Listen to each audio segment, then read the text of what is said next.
अध्याय 1। क्या, कब, कहां और कैसे। रशीदा का सवाल।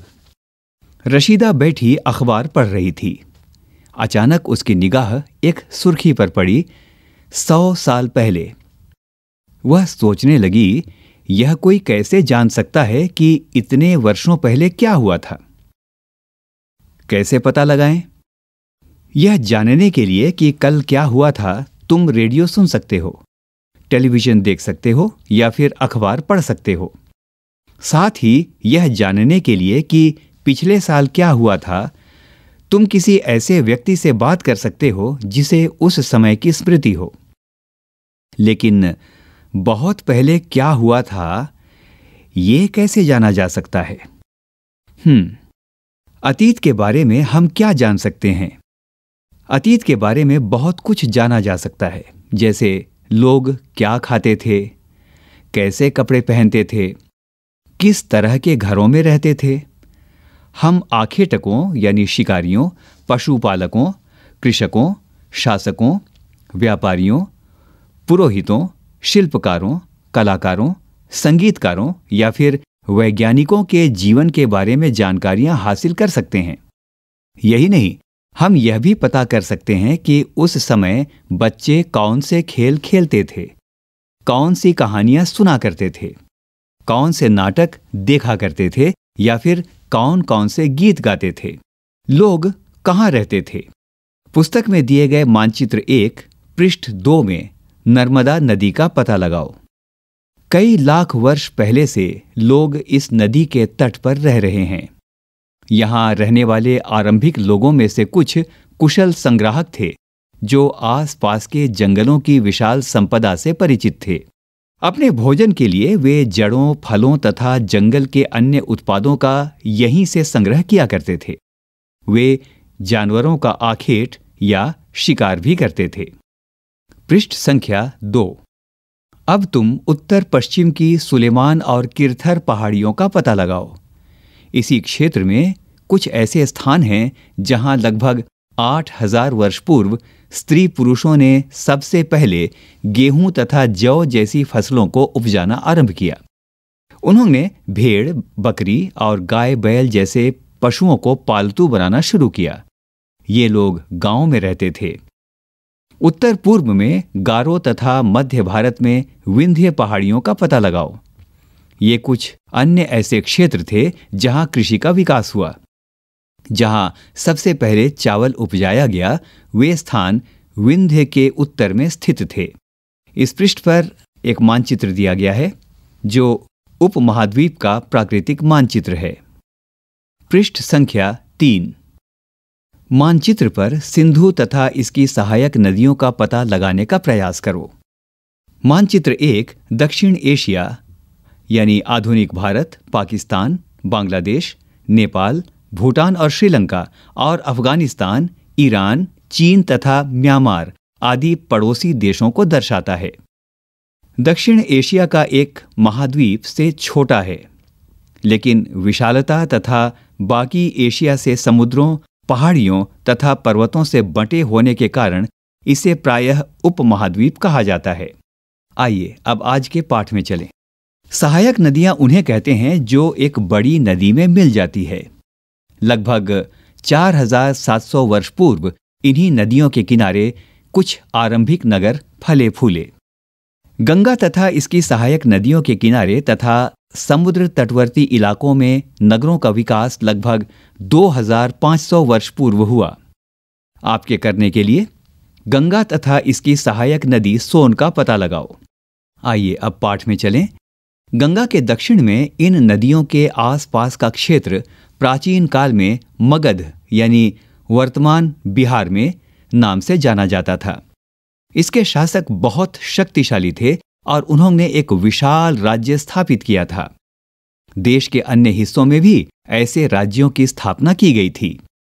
लोगों ने सदैव उपमहाद्वीप के एक हिस्से से दूसरे हिस्से तक यात्रा की। कभी कभी हिमालय जैसे ऊंचे पर्वतों, पहाड़ियों, रेगिस्तान, नदियों तथा समुद्रों के कारण यात्रा जोखिम भरी होती थी। फिर भी ये यात्रा उनके लिए असंभव नहीं थी। अतः कभी लोग काम की तलाश में तो कभी प्राकृतिक आपदाओं के कारण एक स्थान से दूसरे स्थान को आया जाया करते थे। कभी कभी सेनाएं दूसरे क्षेत्रों पर विजय हासिल करने के लिए आती थीं। इसके अतिरिक्त व्यापारी कभी काफिले में तो कभी जहाजों में अपने साथ मूल्यवान वस्तुएं लेकर एक स्थान से दूसरे स्थान जाते रहते थे। धार्मिक गुरु लोगों को शिक्षा और सलाह देते हुए एक गांव से दूसरे गांव तथा एक कस्बे से दूसरे कस्बे जाया करते थे। कुछ लोग नए और रोचक स्थानों को खोजने की चाह में उत्सुकतावश यात्रा भी किया करते थे। इन सभी यात्राओं से लोगों को एक दूसरे के विचारों को जानने का अवसर मिला। आपके लिए प्रश्न, आज लोग यात्राएं क्यों करते हैं? एक बार फिर से मानचित्र 1 को देखो।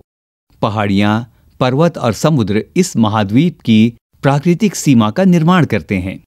हालांकि लोगों के लिए इन सीमाओं को पार करना आसान नहीं था। जिन्होंने ऐसा चाहा वे ऐसा कर सके। वे पर्वतों की ऊंचाई को छू सके तथा गहरे समुद्रों को पार कर सके। उपमहाद्वीप के बाहर से भी कुछ लोग यहाँ आए और यहीं बस गए। लोगों के इस आवागमन ने हमारी सांस्कृतिक परंपराओं को सुदृढ़ किया। कई सौ वर्षों से लोग पत्थर को तराशने, संगीत रचने, यहाँ तक कि भोजन बनाने के नए तरीकों के बारे में भी एक दूसरे के विचारों को अपनाया। पृष्ठ संख्या 4। देश के नाम। अपने देश के लिए हम प्रायः इंडिया या भारत जैसे नामों का उपयोग करते हैं। इंडिया शब्द इंडस से निकला है, जिसे संस्कृत में सिंधु कहा जाता है। अपने एटलस में ईरान और यूनान का पता लगाओ। लगभग 2500 वर्ष पूर्व उत्तर पश्चिम की ओर से आने वाले ईरानियों और यूनानियों ने सिंधु को हिंदोस अथवा इंदोस और नदी के पूर्व के भाग में स्थित भूमि प्रदेश को इंडिया कहा। भारत नाम का प्रयोग उत्तर पश्चिम में रहने वाले लोगों के एक समूह के लिए किया जाता था। इस समूह का उल्लेख संस्कृत की आरंभिक लगभग 3500 वर्ष पुरानी कृति ऋग्वेद में भी मिलता है। बाद में इसका प्रयोग देश के लिए होने लगा। आपकी जानकारी के लिए ताड़ पत्रों से बनी पांडुलिपि का एक पृष्ठ नीचे दिया गया है। यह पांडुलिपि लगभग 1000 वर्ष पहले लिखी गई थी। किताब बनाने के लिए ताड़ के पत्तों को काटकर उनके अलग अलग हिस्सों को एक साथ बांध दिया जाता था। भूर्ज पेड़ की छाल से बनी एक ऐसी ही पांडुलिपि को तुम इस पुस्तक में देख सकते हो। अब आइए पाठ में चलें। अतीत के बारे में कैसे जानें? अतीत की जानकारी हम कई तरह से प्राप्त कर सकते हैं। इनमें से एक तरीका अतीत में लिखी गई पुस्तकों को ढूंढना और पढ़ना है। ये पुस्तकें हाथ से लिखी होने के कारण पांडुलिपि कही जाती हैं। अंग्रेजी में पांडुलिपि के लिए प्रयुक्त होने वाला मैन्यूस्क्रिप्ट शब्द लैटिन शब्द मेन्यू, जिसका अर्थ हाथ है, से निकला है। ये पांडुलिपियां प्रायः ताड़ पत्रों अथवा हिमालय क्षेत्र में उगने वाले भूर्ज नामक पेड़ की छाल से विशेष तरीके से तैयार भोजपत्र पर लिखी मिलती हैं। पृष्ठ संख्या 5। इतने वर्षों में इनमें से कई पांडुलिपियों को कीड़ों ने खा लिया तथा कुछ नष्ट कर दी गईं। फिर भी ऐसी कई पांडुलिपियां आज भी उपलब्ध हैं। प्रायः ये पांडुलिपियां मंदिरों और विहारों में प्राप्त होती हैं। इन पुस्तकों में धार्मिक मान्यताओं व व्यवहारों, राजाओं के जीवन, औषधियों तथा विज्ञान आदि सभी प्रकार के विषयों की चर्चा मिलती है। इनके अतिरिक्त हमारे यहाँ महाकाव्य, कविताएं तथा नाटक भी हैं। इनमें से कई संस्कृत में लिखे हुए मिलते हैं, जबकि अन्य प्राकृत और तमिल में हैं। प्राकृत भाषा का प्रयोग आम लोग करते थे। हम अभिलेखों का भी अध्ययन कर सकते हैं। ऐसे लेख पत्थर अथवा धातु जैसी अपेक्षाकृत कठोर सतहों पर उत्कीर्ण किए हुए मिलते हैं। कभी कभी शासक अथवा अन्य लोग अपने आदेशों को इस तरह उत्कीर्ण करवाते थे ताकि लोग उन्हें देख सकें, पढ़ सकें तथा उनका पालन कर सकें। कुछ अन्य प्रकार के अभिलेख भी मिलते हैं, जिनमें राजाओं तथा रानियों सहित अन्य स्त्री पुरुषों ने भी अपने कार्यों के विवरण उत्कीर्ण करवाए हैं।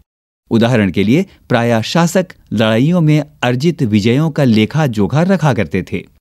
आपके लिए कार्य, क्या तुम बता सकती हो कि कठोर सतह पर लेख लिखवाने के क्या लाभ थे और ऐसा करने में क्या क्या कठिनाइयां आती थीं? यहाँ एक अभिलेख का चित्र दिया गया है। आइए अब इस अभिलेख के बारे जानकारी प्राप्त करें। लगभग 2250 वर्ष पुराना ये अभिलेख वर्तमान अफगानिस्तान के कंधार से प्राप्त हुआ है। यह अभिलेख अशोक नामक शासक के आदेश पर उत्कीर्ण करवाया गया था। इस शासक के विषय में तुम अध्याय 8 में पढ़ोगी। जब हम कुछ लिखते हैं तब हम किसी लिपि का प्रयोग करते हैं। लिपियां अक्षरों अथवा संकेतों से बनी होती हैं। जब हम कुछ बोलते अथवा पढ़ते हैं तब हम एक भाषा का प्रयोग करते हैं। यह अभिलेख इस क्षेत्र में प्रयुक्त होने वाली यूनानी तथा अरामिक नामक 2 भिन्न लिपियों तथा भाषाओं में है। आइए अब पाठ में चलें। इसके अतिरिक्त अन्य कई वस्तुएं अतीत में बनी और प्रयोग में लाई जाती थीं। ऐसी वस्तुओं का अध्ययन करने वाला व्यक्ति पुरातत्वविद कहलाता है। पुरातत्वविद पत्थर और ईंट से बनी इमारतों के अवशेषों, चित्रों तथा मूर्तियों का अध्ययन करते हैं। ये औजारों, हथियारों, बर्तनों, आभूषणों तथा सिक्कों की प्राप्ति के लिए छानबीन तथा खुदाई भी करते हैं। इनमें से कुछ वस्तुएं पत्थर, पकी हुई मिट्टी तथा कुछ धातु की बनी हो सकती हैं। ऐसे तत्व कठोर तथा जल्दी नष्ट ना होने वाले होते हैं। पृष्ठ संख्या 6। यहाँ एक प्राचीन नगर से प्राप्त पात्र का चित्र दिया गया है। इस तरह के पात्रों का प्रयोग 4700 वर्ष पूर्व होता था। दाईं ओर एक पुराना चांदी का सिक्का है। इस तरह के सिक्कों का प्रयोग लगभग 2500 वर्ष पूर्व होता था। जरा सोचिए, हमारे द्वारा आज प्रयोग में आने वाले सिक्कों से यह सिक्का कैसे भिन्न है। अब आइए पाठ में चलें। पुरातत्वविद जानवरों, चिड़ियों तथा मछलियों की हड्डियां भी ढूंढते हैं।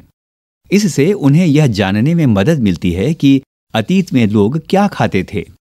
वनस्पतियों के अवशेष बहुत मुश्किल से बच पाते हैं। यदि अन्न के दाने अथवा लकड़ी के टुकड़े जल जाते हैं तो वे जले हुए रूप में बचे रहते हैं। आपके सोचने के लिए, क्या पुरातत्वविदों को बहुधा कपड़ों के अवशेष मिलते होंगे? अब पाठ में चलें। पांडुलिपियों, अभिलेखों तथा पुरातत्व से प्राप्त जानकारियों के लिए इतिहासकार प्रायः स्रोत शब्द का प्रयोग करते हैं। इतिहासकार उन्हें कहते हैं जो अतीत का अध्ययन करते हैं। स्रोत के प्राप्त होते ही अतीत के बारे में पढ़ना बहुत रोचक हो जाता है, क्योंकि इन स्रोतों की सहायता से हम धीरे धीरे अतीत का पुनर्निर्माण करते जाते हैं। अतः इतिहासकार तथा पुरातत्वविद उन जासूसों की तरह हैं जो इन सभी स्रोतों का प्रयोग सुराग के रूप में कर अतीत को जानने का प्रयास करते हैं। पृष्ठ संख्या 7। अतीत, एक या अनेक। क्या तुमने इस पुस्तक के शीर्षक हमारे अतीत पर ध्यान दिया है? यहाँ अतीत शब्द का प्रयोग बहुवचन के रूप में किया गया है। ऐसा इस तथ्य की ओर ध्यान दिलाने के लिए किया गया है कि अलग अलग समूह के लोगों के लिए इस अतीत के अलग अलग मायने थे। उदाहरण के लिए, पशुपालकों अथवा कृषकों का जीवन राजाओं तथा रानियों के जीवन से तथा व्यापारियों का जीवन शिल्पकारों के जीवन से बहुत भिन्न था। जैसा कि हम आज भी देखते हैं, उस समय भी देश के अलग अलग हिस्सों में लोग अलग अलग व्यवहारों और रीति रिवाजों का पालन करते थे। उदाहरण के लिए, आज अंडमान द्वीप के अधिकांश लोग अपना भोजन मछलियां पकड़कर, शिकार करके तथा फल फूल के संग्रह द्वारा प्राप्त करते हैं। इसके विपरीत शहरों में रहने वाले लोग खाद्य आपूर्ति के लिए अन्य व्यक्तियों पर निर्भर करते हैं। इस तरह के भेद अतीत में भी विद्यमान थे। इसके अतिरिक्त एक अन्य तरह का भेद है। उस समय शासक अपनी विजयों का लेखा जोखा रखते थे। यही कारण है कि हम उन शासकों तथा उनके द्वारा लड़ी जाने वाली लड़ाइयों के बारे में काफी कुछ जानते हैं, जबकि शिकारी, मछुआरे, संग्राहक, कृषक अथवा पशुपालक जैसे आम आदमी प्रायः अपने कार्यों का लेखा जोखा नहीं रखते थे। पुरातत्व की सहायता से हमें उनके जीवन को जानने में मदद मिलती है। हालांकि अभी भी इनके बारे में बहुत कुछ जानना शेष है। तिथियों का मतलब। अगर कोई तुमसे तिथि के विषय में पूछे तो तुम शायद उस दिन की तारीख, माह, वर्ष जैसे कि 2000 या इसी तरह का कोई और वर्ष बताओगी। वर्ष की यह गणना ईसाई धर्म प्रवर्तक ईसा मसीह के जन्म की तिथि से की जाती है। अतः 2000 वर्ष कहने का तात्पर्य ईसा मसीह के जन्म के 2000 वर्ष बाद से है। ईसा मसीह के जन्म के पूर्व की सभी तिथियां ईसा पूर्व यानी ईसा से पहले के रूप में जानी जाती हैं। इस पुस्तक में हम 2000 को अपना आरंभिक बिंदु मानते हुए वर्तमान से पूर्व की तिथियों का उल्लेख करेंगे। पृष्ठ संख्या 8। इतिहास और तिथियां। अंग्रेजी में बीसी यानी हिंदी में ईसा पूर्व का तात्पर्य बिफोर क्राइस्ट या ईसा पूर्व होता है। कभी कभी तुम तिथियों से पहले एडी या हिंदी में ई लिखा पाती हो। यह एनो डोमिनी नामक 2 लैटिन शब्दों से बना है तथा इसका तात्पर्य ईसा मसीह के जन्म के वर्ष से है। कभी कभी एडी की जगह सीई तथा बीसी की जगह बीसीई का प्रयोग होता है। बीसी अक्षरों का प्रयोग कॉमन एरा तथा बीसीई का बिफोर कॉमन एरा के लिए होता है। हम इन शब्दों का प्रयोग इसलिए करते हैं क्योंकि विश्व के अधिकांश देशों में अब इस कैलेंडर का प्रयोग सामान्य हो गया। भारत में तिथियों के इस रूप का प्रयोग लगभग 200 वर्ष पूर्व आरंभ हुआ था। कभी कभी अंग्रेजी के बीपी शब्दों का प्रयोग होता है जिसका तात्पर्य बिफोर प्रेजेंट यानी वर्तमान से पहले है। पृष्ठ 3 पर 2 तिथियां हैं, उनका पता लगाओ। इनके लिए तुम किस अक्षर समूह का प्रयोग करोगी? अन्यत्र। जैसा कि हमने पढ़ा, अभिलेख कठोर सतहों पर उत्कीर्ण कराए जाते हैं। इनमें से कई अभिलेख कई 100 वर्ष पूर्व लिखे गए थे। सभी अभिलेखों में लिपियों और भाषाओं का प्रयोग हुआ है। समय के साथ साथ अभिलेखों में प्रयुक्त भाषाओं तथा लिपियों में बहुत बदलाव आ चुका है। विद्वान यह कैसे जान पाते हैं कि क्या लिखा था? इसका पता अज्ञात लिपि का अर्थ निकालने की एक प्रक्रिया के द्वारा लगाया जा सकता है। इस प्रकार से अज्ञात लिपि को जानने की एक प्रसिद्ध कहानी उत्तरी अफ्रीकी देश मिस्र से मिलती है। लगभग 5000 वर्ष पूर्व यहां राजा रानी रहते थे। नीचे कुछ चित्र दिए गए हैं। इनका प्रयोग प्राचीन काल में लिपियों के रूप में होता था। पृष्ठ संख्या 9। मिस्र के उत्तरी तट पर रोसेट्टा नाम का एक कस्बा है। यहां से एक ऐसा उत्कीर्णित पत्थर मिला है जिस पर एक ही लेख 3 भिन्न भिन्न भाषाओं तथा लिपियों यानी यूनानी तथा मिस्री लिपि के 2 प्रकारों में है। कुछ विद्वान यूनानी भाषा पढ़ सकते थे। उन्होंने बताया कि यहाँ राजाओं तथा रानियों के नाम एक छोटे से फ्रेम में दिखाए गए हैं। इसे कारतूस कहा जाता है। इसके बाद विद्वानों ने यूनानी तथा मिस्री संकेतों को अगल बगल रखते हुए मिस्री अक्षरों की समानार्थक ध्वनियों की पहचान की। जैसा कि तुम ऊपर दिए गए चित्र में देख सकते हो, यहाँ एल अक्षर के लिए शेर तथा ए अक्षर के लिए चिड़िया के चित्र बने हैं।